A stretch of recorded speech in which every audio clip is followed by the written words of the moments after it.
God fucking damn it. What a beautiful day to do this shit. Alright. Hello and welcome to Dead by Daylight. If you clicked on the video, then you're looking for a basic bitch tutorial.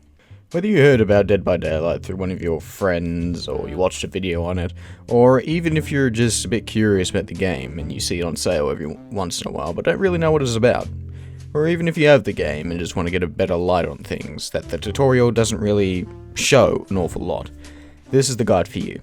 Now, keep in mind, a lot of the stuff that is covered in the tutorial I will be going over just because I feel like the tutorial misses certain parts of the actual game that should be included, or little details that it mentions but not in a great amount of detail. Like certain things like the endgame collapse and the hatch and whatnot. Keep in mind, this isn't going to be a full, everything guide. This is a basic bitch guide. Something to get you up to speed, but not brainwash you. Either way. Now, when you open Dead by Daylight, you have the choice of picking one of two sides to play. You can either pick Survivor or Killer. Now, these roles are both completely separate in pretty much every way, but they both revolve around each other. Personally, I'm much more of a Survivor-sided player, but not by much. Now, the basic fundamentals of the game are not very hard to grasp. 4 survivors are put into a trial with 1 killer. They have to repair 5 of 7 generators scattered throughout the map, while the killer has to sacrifice the survivors, not kill them. He must do this by putting them on sacrificial meat hooks. It doesn't kill them instantly, and he has to wait for his all-powerful entity to, dispatch them. In this time, the survivors must, once the survivors repair all generators, they must open exit gates and leave. Now we've looked at the main factors of the game, we'll be going over each individual side and looking at their main objectives they need to complete. We'll start off with Survivor, because, it's more of my roots, and then we'll move on to Killer. Now, one of the key things you need to know about this game is that there is a perk system. Killers and survivors are permitted to bring 4 perks into a trial or game. And much like any new game, you start off with nothing. You start off with no perks to your disposal. You only start off to what we call character-specific perks. Every single character, whether it be killer or survivor, are assigned and have special perks that once you level up that character a bit more, you can teach to other survivors and killers. These are called teachables. Now, there are 7 different characters that you have access to on the base game. These include Dwight, Meg, Claudette, Jake, Nia, David, and Bill. Each character comes with their 3 teachable perks. Now, as a new player to Dead by Daylight, you want to pick the best character that has the best, starting perks, seeing how you have nothing to your disposal and each character starts with their own original perks. Now, while I could say, oh yeah, this character has these certain perks and go through them, I'm just going to tell you the best character that has the best 3 teachable perks. The best starting character out of all these 7, because it's really tempting to go and pick Bill or even Swole Boy David. Don't do that. The best starting character for DBD is Meg, with her 3 teachable perks that are brilliant and still hold up at high levels. One of them being Sprint Burst, an exhaustion perk that you can use just whenever. It doesn't require any skill. Literally hold down a button and sprint away from the killer. Her second perk is Quick and Quiet. Quick and Quiet allows you every 30 seconds to 20 seconds, depending on what level the perk is, to not send out a noise notification to the killer when you're doing fast actions like hiding in a locker, when you're holding down shift, or vaulting. This isn't something that is really important to people that are just learning the game, because 90% of killers don't even know what the notifications mean. So you can get away with stuff. It's good at high ranks when you want to pull off some cheeky moves, but apart from that, it's not going to be really monumental for you. But it's still the best out of what is there. Now, Meg's last perk, and one of the more nuttier ones in the game, is Adrenaline. Adrenaline what activates when all generators are completed and exit gates are powered. What it does is it grants you a speed boost for 5 seconds, which is nutty by itself, but it instantly heals you 1 health state. Adrenaline's good if you want to go back and help someone. It gives you that little bit of extra security once the generators are complete, which means you can do stuff which normally you wouldn't be able to without going down. Now you're probably sitting there with the front part of your top covered in fucking Cheeto dust, thinking, I wanna play whatever character I want. Well, I'm here to tell you that Meg is probably the best character out of every single one there, with her 3 starting perks. As I say, this is a suggestion, not a command. Take my information any way you want. This is the basic bitch guide. I'm just trying to, help you. But if you want to pick another character, go... Naya's always a good one. Oh, sorry, I used that. That's not right. Nia. Or even David if you're feeling really ballsy, but honestly, Meg's probably the best character out of them all. Now, when we're looking at being a good survivor and actually doing the main objective, obviously your objective is to get the hell out, but you're rated on an emblem system, which indicates whether you did good in certain categories and certain aspects of the game you did well, and of course the other aspect that you just ignored. Either way, I'm not going to remember them, so I'm just going to read them off. So yes, I am reading from a script. Your first one is Lightbringer. Lightbringer is when you cleanse hex totems or just do generators in general. It's not very hard to explain. If you do 3 generators, you'll have Lightbringer probably at max, or at least your objective points. God damn, this is going to be a long night.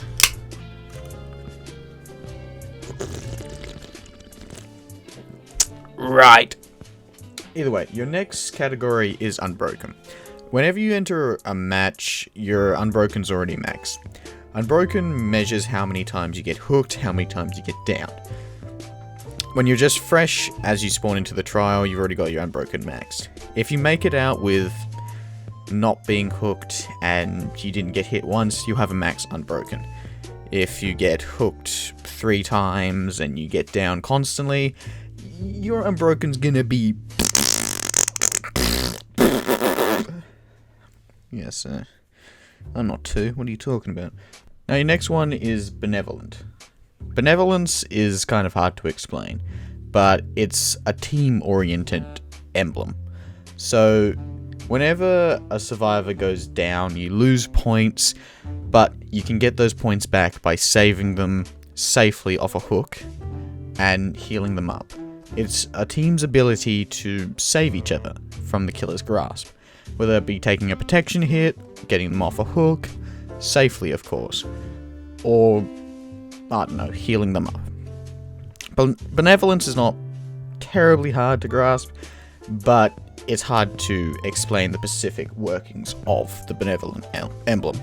Scratchy leg, scratchy leg. Either way, your last emblem is Evader. Evader measures your ability to stay hidden from the killer as well as win chases against the killer. This emblem revolves around your interactions with the killer. If you don't get into chases with them and the killer gets close to you, you get high points. If you win chases, which means you get into a chase with the killer and the killer leaves you without getting hit, then you get high points. If you get caught really easily, if you get spotted off the bat, then your Evader is going to be low. Either way, that's it for Survivor. We're going to look at Killer now. Hi there, it's future me. I just looked back over that and realized how freaking revolting that was. I apologize. But either way, Killer. Now, Killer's a bit more complicated than Survivors. Unlike Survivors that all play the same no matter what character you play as, you have character-specific perks for Killers as well as completely different abilities for Killers. Now, in the base game, you start off with 5 Killers. The Trapper, the Hillbilly, the Wraith, the Nurse, and the Huntress. Each of these killers play completely different to each other, and Normally what I would do, like Survivor, I would just say, look, play this one to get the basic gist of the game and get their perks. But the basic bitch killer is not actually in the base game itself. There is one basic bitch killer that I recommend everyone play as, just to learn the basic ropes, but he's a DLC.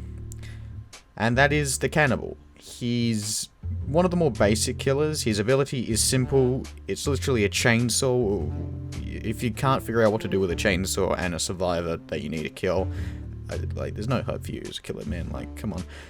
But if you don't want to fork out $10 and get the Cannibal, then there are other options. It's just a decision that you're going to have to make. Now, the reason why I select the Cannibal as the starting killer rather than the 5 main ones you start off with is because his perks are decent and his ability is so simple that, one, it's not very hard to use, and it gives you time to learn other things about the game instead of trying to learn the killer's ability. But either way, if you don't want to fork out $10, it's just a decision you're going to have to make, as each killer can be put into different categories. And seeing how I could go through the details of every killer and their power, I'm not gonna, because this is the basic bitch guide. I don't have the time, nor the Pepsi, to sit through and do it. So I'm gonna sum up the killer in the basic way possible. So here we go. The Trapper can place bear traps to disable loops and catch survivors when they least expect it. The Hillbilly can charge up his chainsaw to run across the map at high speeds and down anyone instantly in his path. The Wraith is a stealth killer, able to cloak himself and get the jump on survivors. The Nurse is the slowest killer in the game, but is able to teleport in a straight line through walls and objects to find and hit survivors. The Huntress is one of the more slower killers, but has one of the smallest terror radius, able to throw hatchets and hit survivors over objects as well as long range. While we're on the topic, that's something else I forgot to mention. A terror radius is something only survivors can hear. It's essentially a heartbeat. The more intense it is, the closer the killer is to you. Some killers have smaller terror radiuses than others, and some have bigger. And most stealth killers have the option to cloak their terror radius. Generally, you can sort these killers out by what sounds they can make survivors make. I'm back. Oh, look at that. Jeff Epstein's the...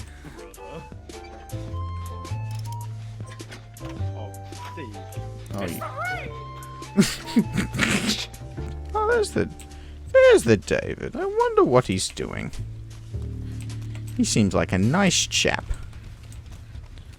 What the fuck? Okay. It's a piggy! Oh, fuck. Pig! All of us have Piggy! Pig! Peppa Pig! Oh, I'm the obsession. Why am I the obsession? Peppa Pig. Peppa Pig. Aww.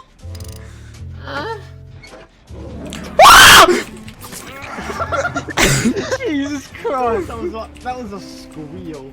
You squealed. Peppa! Fuck off! But I digress. Pick a killer that's suitable to your playstyle. None of the killers have necessarily good perks, or at least the starting ones anyway, so perks aren't really a factor. If you want to try a stealthy approach, go Wraith. If you want to try your art at trapping up certain objects and learning map layouts, try Trapper. If you want map mobility, go Hillbilly. Hillbilly's probably one of the best killers that you can start playing. He's pretty much like the Cannibal, except a bit more advanced. Huntress is always good for some long range stuff. I would not recommend the Nurse. The Nurse is one of those killers that you will get creamed at, but if you master her, you will cream everyone else. That sounds really wrong. Now, much like Survivor, Killer runs off an emblem system. 4 emblems that show you what you did during that match, what kind of tasks you did better than others, and that's judged by your rank. Now, your first emblem is Gatekeeper, and it sounds pretty much exactly like it is. It's a killer's ability to stop gen progress, to stop survivors from actually opening the exit gates and powering them, slowing down generators for as long as possible, and, making sure that they don't get done. The better a Gatekeeper is determined on how many generators are left on the map incomplete, and how many times you actually stopped generators from popping. How much, progress did you make the survivors lose? All that kind of stuff. Now the next emblem is called Devout or something, but I'm just going to call it Devotion. Your Devotion emblem is what it sounds, your devotion to the entity. It's your ability to actually sacrifice survivors. Something I forgot to mention was survivors can only be hooked 3 times. The first time, they can attempt to escape with a success chance of about 4%. The second time, they need to their struggle stage, where they need to actually press a button to hold off the entity from actually killing them. And then their third hook, which is what we call Death Hook, where they will be instantly killed. To get max devotion, you need to hook survivors 9 times. So it doesn't matter, just as long as a survivor gets hooked 9 times during a match, your devotion emblem should be maxed. Your next emblem is your malicious emblem. Malicious? Am I saying that right? I don't care at this point. Your malicious emblem is judged on pressuring survivors, hitting the survivors and downing them, and putting them on hooks, actually being brutal. It's not about actually sacrificing them, it's about pressuring them, stopping them from healing, hurting them, and downing them. Your malicious emblem is not a very hard one, just play the game, hit survivors from any point you can, and it should be, relatively alright.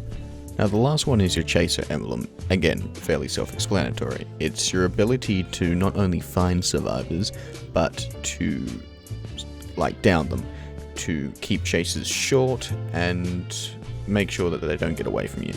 This emblem is completely reliant on your interaction with survivors, much like the evasion emblem for survivors. The more you can find survivors, the more that you find, the quicker you can get them down, the better this emblem will look like. Alright, that's it for killers and survivors. We're going to be talking about one other thing that I failed to mention that concerns both sides, and that is the endgame. The endgame is a critical part of Dead by Daylight, seeing how they implemented I think a year ago, the endgame collapse, which is monumental for both survivors and killers, so I'll be going over that as well as the hatch.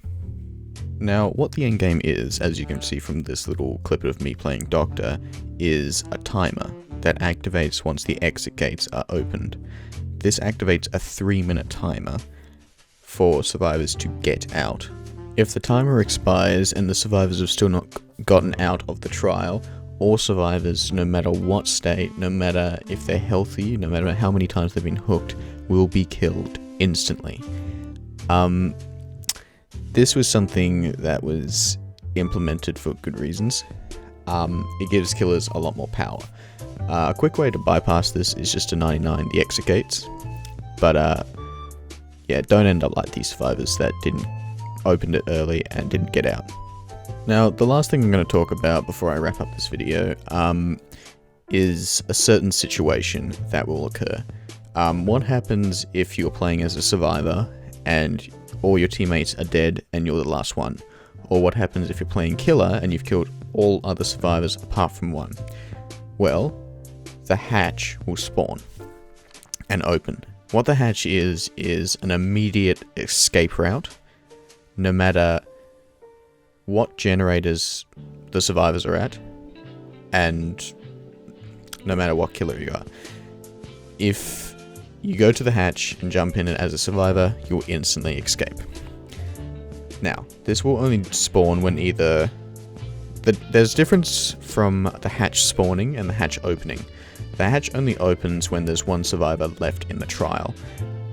And the hatch spawns at various different times, which I'm not going to go into. But the main thing about it is it's a race. If a killer gets to the hatch first, he can close it and start the end game, which the survivor can still get out, but only by the exit gates. But if a survivor finds it, He jumps in and gets out instantly. The hatch can spawn randomly throughout any map. And yeah, that's everything. This has been the basic beach guide. This is a guide more towards like for new players to actually get into a match, everything they should know, whether it's killer or survivor. I didn't intend for this to go to like 20 minutes long. I thought it would be a bit more shorter, but either way, I hope you enjoy. Here's Swell Boy David, and here's me getting chased around by a pig, screaming. So I hope you all enjoy. Oh, pig, pig, pig, pig, pig, pig, pig, pig, pig. Oh, pig, pig, pig, pig. Thank fuck. Okay. That was close, Tom. Oh, So pig, close. pig. Alright. Oh, she double vaulted. She double vaulted. Go do it, Jen. Are you getting chased and bullied by Pig Pig? Pig, pig. Of course he is.